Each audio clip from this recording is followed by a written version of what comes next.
Hello friends, स्वागत है आप सभी का हमारे यूट्यूब चैनल अंजना विश्वास में। जैसा कि आपको थंबनेल से पता चल चुका है कि यह वीडियो किस टॉपिक से रिलेटेड है, तो बिल्कुल भी देर ना करते हुए हम अपने सेशन को शुरू करते हैं। लेकिन वीडियो स्टार्ट करने से पहले आप सभी को एक बात बता दूं, यहाँ मैंने चैप्टर्स के इम्पॉर्टेंट पार्ट्स को कवर किया है ताकि कम समय में आपका यह चैप्टर तैयार भी हो जाए और आपसे कोई पॉइंट भी मिस ना हो, जिसके लिए मैंने पहले खुद इन चैप्टर्स को बहुत अच्छे से पढ़ा है। उसके बाद मैंने इसका शॉर्ट नोट्स तैयार किया है। तो चलिए हम इस सेशन को शुरू करते हैं। फ्रेंड्स, इस वीडियो में हम पढ़ेंगे हिस्ट्री क्लास 6 के चैप्टर 9 को। इसके पहले हमने चैप्टर 1 से लेकर चैप्टर 8 तक बहुत ही अच्छे से कवर किया था। अगर आप में से किसी ने उन वीडियोस को मिस किया है तो आप हमारे चैनल की प्लेलिस्ट में जाकर के उन वीडियोस को देख सकते हैं। तो चलिए आज के टॉपिक की शुरुआत करते हैं, जिसका नाम है व्यापारी, राजा और तीर्थयात्री। इसके पहले के चैप्टर में हमने व्यापारी और राजा के बारे में थोड़ा बहुत पढ़ा था। तो क्या हुआ, इस चैप्टर में हम लोग उससे थोड़ा आगे के बारे में जानेंगे, यानी कि हम लोग व्यापारी और राजा के बारे में थोड़ी और जानकारियाँ इकट्ठी करेंगे। और यहाँ हमारे लिए तीर्थयात्री एक नया टर्म है। तो कोई बात नहीं, हम आगे समझते हैं कि तीर्थयात्री क्या होता है। चैप्टर की शुरुआत होती है दक्षिण भारत से। यहाँ पे बताया जा रहा है कि दक्षिण भारत सोना, मसाले और काली मिर्च तथा कीमती पत्थरों के लिए प्रसिद्ध था। दक्षिण भारत किन किन चीज़ों के लिए प्रसिद्ध था? सोना, मसाले, काली मिर्च और फिर बहुत सारे कीमती पत्थरों के लिए प्रसिद्ध था। रोमन साम्राज्य में यहाँ की काली मिर्च जो थी उसकी सर्वाधिक मांग थी और वहाँ पे काली मिर्च इतना प्रसिद्ध था, लोगों द्वारा इतना पसंद किया जा रहा था कि उन्होंने काली मिर्च को वहाँ पे काला सोना कहना शुरू कर दिया था। यानी कि अगर हमसे पूछा जाए कि काली मिर्च को कहाँ काले सोने के नाम से जाना जाता था, तो हम लोग बताएंगे रोमन साम्राज्य में। दक्षिण भारत में हमें अनेक रोमन सिक्के मिले हैं, अर्थात रोम से अच्छा व्यापार था समुद्री जहाज व सड़कों के माध्यम से। देखिए, रोमन साम्राज्य में दक्षिण भारत के काली मिर्च की बहुत ज़्यादा मांग थी जी, वहाँ के लोग इसे काला सोना कहते थे। साथ ही दक्षिण भारत से हमें बहुत सारे रोमन सिक्के भी मिले हैं। ये हमें क्या बताता है कि जो दक्षिण भारत के व्यापारी थे वो व्यापार करने के लिए रोम जाते थे और वहाँ पे वो काली मिर्च को बेचते होंगे और उनसे उनके बदले उनको क्या मिलता होगा? वहाँ का सिक्का मिलता होगा। यानी कि वहाँ के जो सिक्के चलते थे, वहाँ के सिक्के व्यापारियों को दिया जाता था। वो उनसे काली मिर्च लेते थे और बदले में उनको सिक्का दिया करते थे। आज भी तो हम यही कहते हैं, मार्केट से कुछ सामान खरीदते हैं तो पैसे देते हैं और हम बदले में सामान लेते हैं। तो उसी तरीके से जो दक्षिण भारत के व्यापारी थे वो रोम जाते थे और वहाँ पर काली मिर्च को बेच करके पैसे इकट्ठा करते थे। तो अब हमें समझ में आ गया कि दक्षिण भारत से हमें रोमन सिक्के क्यों मिले हैं। और ये जो व्यापार होता था वो समुद्री जहाज और सड़कों के माध्यम से होता था। पहले तो एरोप्लेन था नहीं, पहले तो इतनी बड़ी बड़ी गाड़ियाँ थी नहीं, तो वो लोग व्यापार कैसे करते थे? समुद्री जहाज से करते थे। यानी कि वो मजबूत टिकाऊ जहाज बनाते थे जो कि समुद्र में चल सके और उस पर अपने सामान को लाद के लेके जाते थे और दूसरे दूसरे जगहों पे बेचा करते थे। वैसे ही रोम साम्राज्य में भी वो जाते थे और कभी कभी सड़कों के माध्यम से भी यात्रा करते थे। सड़कों के माध्यम से कैसे? जैसे कि उस समय तो बस ट्रेन होता नहीं था, उस समय वो यात्रा करते होंगे बैलगाड़ी से, घोड़ों पे लाद करके। इन सब तरीक़ों से वो सड़क मार्ग से भी यात्रा करते थे और व्यापार करते थे। संगम कविताओं में मूवेंदार की चर्चा मिलती है, जो कि एक तमिल शब्द है। इसके पहले हमने संगम साहित्य के बारे में पढ़ा था, हमने जाना था कि संगम साहित्य किसे कहते हैं। तो अब हमें यहाँ पे ये बताया जा रहा है कि जो संगम साहित्य में जो कविताओं का संकलन किया गया था उसमें एक टर्म है मूवेंदार। मूवेंदार की चर्चा है उसमें। अब हमें जानना होगा कि मूवेंदार है क्या। तो देखिए, मूवेंदार एक तमिल शब्द है जिसका अर्थ 3 शासक परिवारों के मुखिया से है। यानी कि पहले जो शासक वर्ग होते थे जो कि लोगों पे शासन करते थे, तो यहाँ पे जो मूवेंदार शब्द है वो 3 शासक के परिवारों के मुखिया के लिए यूज किया गया है। और ये परिवार कौन कौन से थे? चोल थे, चेर था और पांडे था। यानी कि मूवेंदार शब्द किन 3 परिवार के मुखियाओं की चर्चा करता है? चोल, चेर तथा पांडे की। 2300 वर्ष पहले दक्षिण भारत में यह काफ़ी शक्तिशाली माने जाते थे। यानी कि दक्षिण भारत में 2300 वर्ष पहले चोल, चेर, पांडे बहुत ही ज़्यादा शक्तिशाली माने जाते थे। मतलब उस समय इनका वहाँ वर्चस्व था। कहाँ? दक्षिण भारत में। ये तीनों मुखियाओं के अपने अपने 2 सत्ता केंद्र थे। अब चूँकि ये शासक वर्ग हैं, लोगों पे इनको अपना नियंत्रण स्थापित करना था, तो ये इन्होंने क्या कर रखा था? इन्होंने अपने 2-2 केंद्र स्थापित कर रखे थे। देखिए, एक तटीय हिस्से में और दूसरा अंदरूनी हिस्से में। अंदरूनी हिस्से में इसलिए क्यों, ताकि वो लोगों पे नियंत्रण रख सके, और तटीय क्षेत्रों में इसलिए क्योंकि वहीं से तो जहाज़ पे सामानों को लाद कर दूसरी जगह लेके जाया जाता था। तो तटीय प्रदेश पे भी इनका नियंत्रण होना चाहिए था, वहाँ पे भी इनको देख रेख के लिए मौजूद होना चाहिए था कि लोग वहाँ पे कैसे क्या कर रहे हैं, कोई गलत तरीके से तो काम नहीं कर रहा है। तो इनके जो सत्ता केंद्र थे वो 2 जगह थे, एक अंदरूनी क्षेत्र में और एक तटीय प्रदेश में। हम लोग देखते हैं ना कि दक्षिण भारत में मैक्सिमम जो राज्य हैं वो तटीय राज्य हैं, यानी कि उनकी सीमा समुद्र से लगती है। वैसे राज्य जिसकी सीमा समुद्र से लगे हम उसे तटीय राज्य कहते हैं। तो अब समझ में आ गया कि इन्होंने 2 सत्ता केंद्र क्यों स्थापित कर रखे थे, एक अंदरूनी भाग में और एक तटीय भाग में। ये आपको याद रखना होगा। कुल 6 केंद्रों में से 2 महत्वपूर्ण थे। देखिए, चूँकि ये 3 परिवारों का मुखिया के लिए यूज हुआ मूवेंदार शब्द, और इसमें 3 परिवार थे, चोल, चेर तथा पांडे। और अभी हमने पढ़ा कि प्रत्येक के 2-2 सत्ता केंद्र थे। तो उस हिसाब से अगर हम जोड़ें तो चोल, चेर, पांडे के टोटल 6 सत्ता केंद्र होंगे। लेकिन उन 6 में से भी जो सबसे ज़्यादा थे वो था चोल का पत्तन पुहार या कावेरीपट्टनम। पुहार को ही हम कावेरीपट्टनम के नाम से भी जानते हैं। तो मुख्य में क्या क्या था, एक चोल का पत्तन और दूसरा चोलों के अलावा पांडे की राजधानी मधुर है। यानी कि जो टोटल 6 सत्ता केंद्र थे उसमें से 2 महत्वपूर्ण थे। आपको याद रखना होगा, चोल का एक पत्तन पुहार या फिर जिसे हम कावेरीपट्टनम कहते हैं, और पांडे की राजधानी मदुरै। यानी कि कावेरीपट्टनम और मदुरै सभी सत्ता केंद्रों में से अधिक महत्वपूर्ण थे। यहाँ के जो मुखिया थे वो लोगों से कर नहीं लेते थे, वो कर के स्थान पर उनसे उपहार की मांग करते थे। हमने इसके पहले क्या पढ़ा था कि जो राजा राज्य करते थे अपने क्षेत्र में, वो क्षेत्र के लोगों से क्या लिया करते थे, कर लिया करते थे, यानी कि टैक्स लिया करते थे। लेकिन यहाँ के जो मुखिया थे वो कर नहीं लेते थे। उनका कहना था कि आप हमें कर मत दो, आप हमें उपहार स्वरूप कुछ दे दिया करो। अब फिर वही बात आ जाती है कि उपहार स्वरूप वो कुछ भी दे सकते हैं। जैसे कोई किसान वर्ग होगा तो वो अपना फसल देगा, जो पशुपालक होगा वो पशुओं से जो उसे लाभ प्राप्त होता है जैसे कि दूध, दही या फिर पशुओं से प्राप्त होने वाले खाद्य पदार्थ उनको देगा। तो इस तरीके से जिससे जो बन पाता था कहते थे कि आप हमें कर मत दो, आप हमें उपहार स्वरूप कुछ दे दिया करो।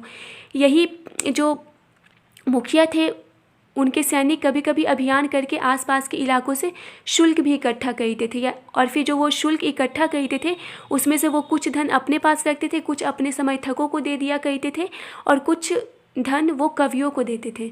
देखिए, हमने जब संगम साहित्य पढ़ा था तो हमने पढ़ा था कि बहुत सारे कवि द्वारा संकलित किया गया था, कविताएं, बहुत सारी कहानियाँ वगैरह संकलित की गई थी। तो अब आप सोचोगे कि ये कवियों को क्यों देते थे? समर्थकों को तो इसलिए देते थे क्योंकि वो उनका कार्य किया करते होंगे, लेकिन कवियों को इसलिए देते थे क्योंकि ये जो कवि होते थे वो उनकी यानी कि शासक वर्ग की प्रशंसा में कविताएं लिखा करते थे, उनके बारे में बहुत सारी तारीफ़ें लिखा करते थे, कभी कविताओं के माध्यम से, कभी कहानी के माध्यम से। तो ये खुश होकर के उन्हें उपहार दिया करते थे। उपहार में कभी वो पैसे भी देते थे, कभी हीरे जवाहरात, कभी मोती, कुछ भी उन्हें उपहार स्वरूप दिया करते थे, जिससे कि कवि प्रोत्साहित होते थे और भी बहुत सारी कविताएं लिखा करते थे। अब देखिए, 200 वर्ष बाद, यानी कि जो चोल, चेर, पांडे थे उनके शासन के 200 वर्ष बाद, जब वो शासन कर रहे थे उसके 200 वर्ष पश्चात की ये बात है। 200 वर्ष बाद पश्चिम भारत में सातवाहन नामक राजवंश प्रभावी हुआ, जिसका प्रमुख राजा था गौतमी पुत्र श्री सातकर्णी। यानी पश्चिम भारत में कौन सा राजवंश प्रभावी हुआ? सातवाहन नामक राजवंश। जैसे कि दक्षिण भारत में चोल, चेर, पांडे प्रभावी हुए थे, वैसे ही पश्चिम भारत में सातवाहन नामक राजवंश प्रभावी हुआ था। और इसके प्रमुख राजा कौन थे? गौतमी पुत्र सातकर्णी। इनका जो नामकरण हुआ था वो इनकी माता के नाम पर हुआ था, इसीलिए हम लोग इन्हें गौतमी पुत्र सातकर्णी कहते हैं। सभी सातवाहन शासक दक्षिणापथ के स्वामी कहे जाते थे। दक्षिणापथ का अर्थ क्या होता है? देखिए, दक्षिण की ओर जाने वाले रास्ते को हम दक्षिणापथ कहते हैं। हालांकि पूरे दक्षिणी क्षेत्र के लिए भी यह नाम प्रचलित था।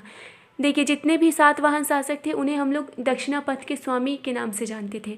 यानी कि उस समय चूँकि सातवाहन राजवंश बहुत ही ज़्यादा प्रभावी था, तो फिर इनका जो उपनाम था, एक हिसाब से हम उपनाम कह सकते हैं कि जितने भी सातवाहन के शासक हुआ करते थे उन सभी को दक्षिणापथ का स्वामी कहा जाता था।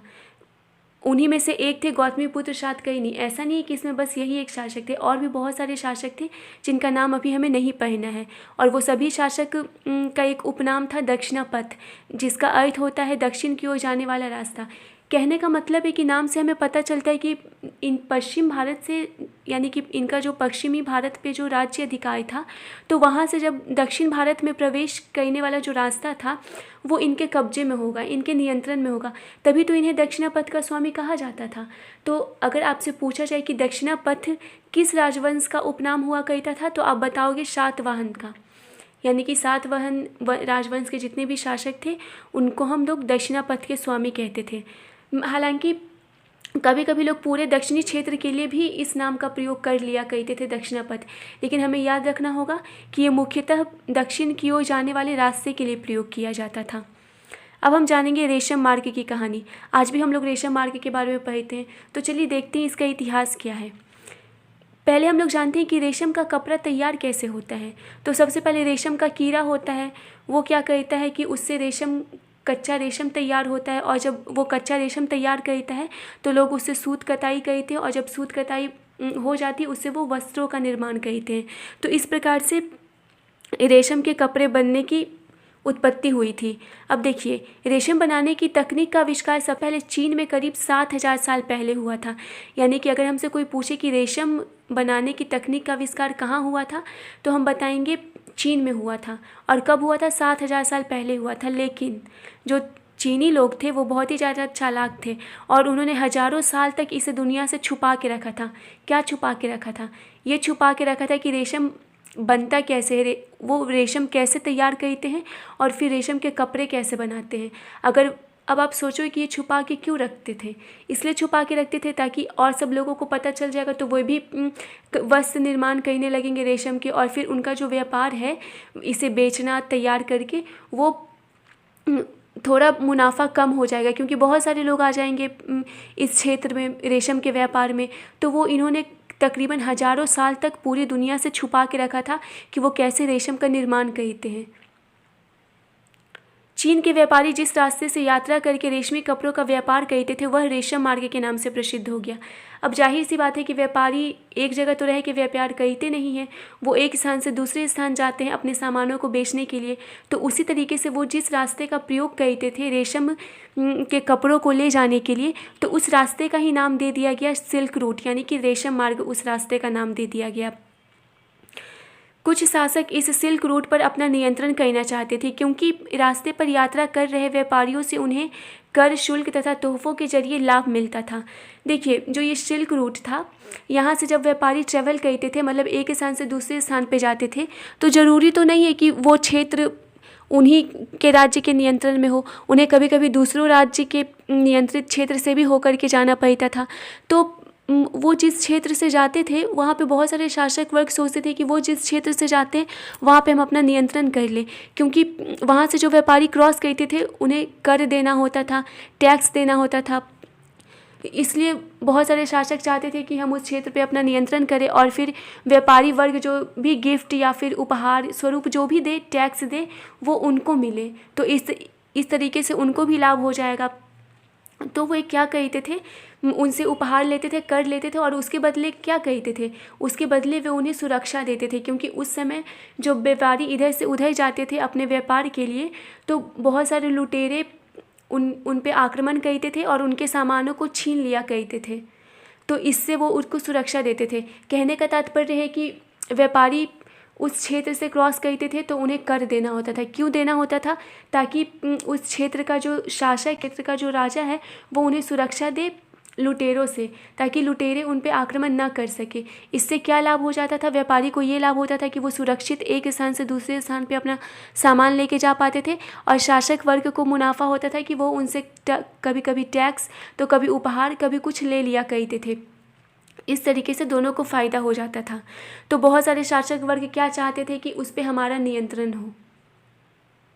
सिल्क रूट पर नियंत्रण रखने वाले शासकों में सबसे प्रसिद्ध कुषाण थे। यानी कि बहुत सारे शासक वर्ग थे जो कि उस पर नियंत्रण रख रहे थे, लेकिन उनमें से जो सबसे प्रसिद्ध थे वो कुषाण थे, जिन्होंने कि सिल्क रूट पे अपना नियंत्रण रखा। करीब 2000 साल पहले मध्य एशिया तथा पश्चिमोत्तर भारत पर इनका शासन था। ये जो कुषाण वंश था, जिसका सिल्क रूट पे बहुत ही ज़्यादा समय तक नियंत्रण था, वो 2000 साल पहले मध्य एशिया और पश्चिम भारत पर शासन करते थे। इनके दो शक्तिशाली केंद्र थे, एक पेशावर और दूसरा मथुरा। मथुरा के बारे में हमने पिछले अध्याय में पढ़ा था बहुत ही अच्छे ढंग से। आप लोग यहाँ पे रिकॉल करो कि मथुरा में ऐसी क्या क्या चीज़ें थी जिसकी वजह से कि इनका प्रमुख केंद्र या फिर शक्तिशाली केंद्र रहा होगा। तक्षशिला भी इनके राज्य का हिस्सा था। वर्तमान में तक्षशिला और पेशावर पाकिस्तान में स्थित है, लेकिन उस समय जो कुषाण राजवंश था उन्हीं के क्षेत्र में तक्षशिला और पेशावर था। आज हम लोग भारत पाकिस्तान देखते ना, लेकिन उस समय भारत पाकिस्तान नहीं था। उस समय सब एक ही उपमहाद्वीप में आते थे। इनके शासनकाल में ही सिल्क रूट की एक शाखा मध्य एशिया से होकर सिंध मुहाने के पत्तनों तक जाती थी। यानी कि जब कुषाणों का शासन था उस समय ही मध्य एशिया से होकर सिंध के मुहाने पर सिल्क रूट का रास्ता जाता था, और वो पत्तन पे जाकर के क्या होता था, वहाँ पे जहाज़ों पर रेशम रखा जाता था और वहाँ से व्यापारी जहाज़ लेकर दूसरे स्थान पे जाते थे और अपने रेशम को बेचा करते थे। और उसी में से एक है रोमन साम्राज्य। वहाँ पे उनके रेशम वस्त्रों की बहुत ज़्यादा मांग थी, तो उन्हें जब रोमन साम्राज्य जाना होता था अपने वस्त्रों को बेचने के लिए, तो वो क्या कहते थे, इसी क्षेत्र से होकर जाते थे और सिंध के मुहाने पे जो पत्तन होते थे उसी का उपयोग करते थे। इस उपमहाद्वीप में सबसे पहले सोने का सिक्के जारी करने वाले शासक कुषाण थे। यानी कि इस उपमहाद्वीप में जो सोने के सिक्के प्रचलित हुए उसे सबसे पहले किसने जारी किया था, कुषाण राजवंश में। यानी कि अब हमें कुषाणों के बारे में बहुत सारी जानकारियाँ मिली, जैसे कि सिल्क रूट पे नियंत्रण करने वालों में से ये सबसे प्रभावी थे। उसके बाद 2000 साल पहले इनका शासन यहाँ था पश्चिमोत्तर और मध्य एशिया में। इनके दो प्रमुख केंद्र थे, पेशावर और मथुरा। तक्षशिला भी इन्हीं के क्षेत्र में आता था। हमें ये सब बातें याद रखनी होगी, और ये बात तो हम ज़रूरी से याद रखनी है कि सबसे पहले सोने के सिक्के जारी करने वाले कौन थे, कुषाण थे। अब हम लोग जानेंगे बौद्ध धर्म के प्रसार के बारे में। चूँकि हमने पिछले अध्याय में बौद्ध धर्म के बारे में पढ़ लिया है, बौद्ध धर्म के बारे में हमने बहुत कुछ जान लिया है, तो अब हम इसके प्रसार के बारे में पढ़ेंगे कि कैसे कैसे फैला और कहाँ कहाँ फैला। कुषाणों का सबसे प्रसिद्ध राजा कनिष्क था, जो कि 1900 साल पहले शासन करता था। उसने क्या किया था, उसने एक बौद्ध परिषद का गठन किया था, जिसमें कि बहुत सारे विद्वान एकत्रित होते थे और बहुत सारे महत्वपूर्ण बिंदुओं पर विचार विमर्श करते थे। यानी कि एक बहुत ही कोई एक टॉपिक ले लिया और उस पर लोगों द्वारा विचार विमर्श किया जा रहा है। और ये जो परिषद था, बौद्ध परिषद, इसका गठन किसने किया था, कुषाणों ने किया था। अगर हम लोग आगे पढ़ें तो उसमें हम जानेंगे कि जो कनिष्क था वो बौद्ध धर्म का अनुयायी था, इसलिए उसने बौद्ध परिषद का गठन किया था। दरबारी कवि अश्वघोष जिसने कि बौद्ध की जीवनी लिखी है, यानी कि जिसे हम बुद्ध चरित के नाम से जानते हैं, वो भी कनिष्क के दरबार में ही था। यानी कि कनिष्क के दरबार में उनका दरबारी कवि जो अश्वघोष था उसने बुद्ध चरित नामक पुस्तक की रचना की थी। और ये जो बुद्ध चरित है इसमें उसने बुद्ध की जीवनी लिखी है, गौतम बुद्ध जिन्होंने कि बौद्ध धर्म की स्थापना की थी। अश्वघोष तथा अन्य बौद्ध विद्वानों ने अब संस्कृत में लिखना शुरू कर दिया था। पहले क्या यूज करते थे वो लोग, पहले प्राकृत भाषा का उपयोग करते थे, लेकिन अब क्या हो गया था, अब वो लोग संस्कृत में लिखना प्रारंभ कर चुके थे। यानी कि अब संस्कृत में भी उनकी रचनाएं लिखी जाने लगी थी। इस समय बौद्ध धर्म की नई धारा महायान का विकास हुआ, जिसकी दो मुख्य विशेषताएं इस प्रकार है। बौद्ध धर्म तो बहुत पहले से चलता आ रहा था, लेकिन इस समय क्या हुआ कि जो बौद्ध धर्म था उसकी एक नई शाखा निकली, यानी कि नए रूप में बौद्ध धर्म प्रसारित होने लगा, जिसकी नई धारा का नाम हमने दिया है महायान। तो देखिए इसकी कुछ विशेषताएं हैं, उसके बारे में हम जानते हैं कि क्या क्या है। पहले क्या होता था कि पहले जो मूर्तियाँ बनाई जाती थी उसमें बुद्ध की उपस्थिति सिर्फ संकेतों के माध्यम से दर्शाई, पीपल के पेड़ की मूर्ति द्वारा। यानी कि जहाँ हमें दिखाना होता था कि गौतम बुद्ध को मूर्ति भी बनाई जाने लगी थी, जो कि मूर्ति हमें सर्वाधिक प्राप्त हुई मथुरा और तक्षशिला से।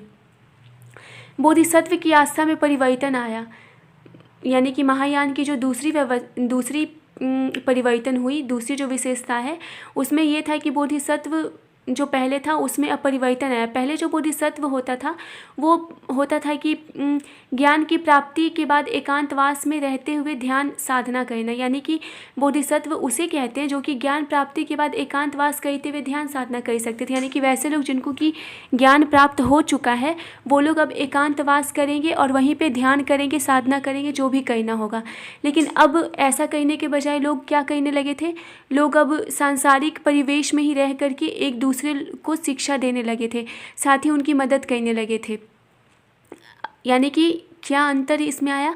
पहले जो ज्ञान प्राप्ति के बाद लोग थे वो एकांतवास में जा कर के सब कुछ कहते थे, साधना ध्यान जो भी कहना होता था।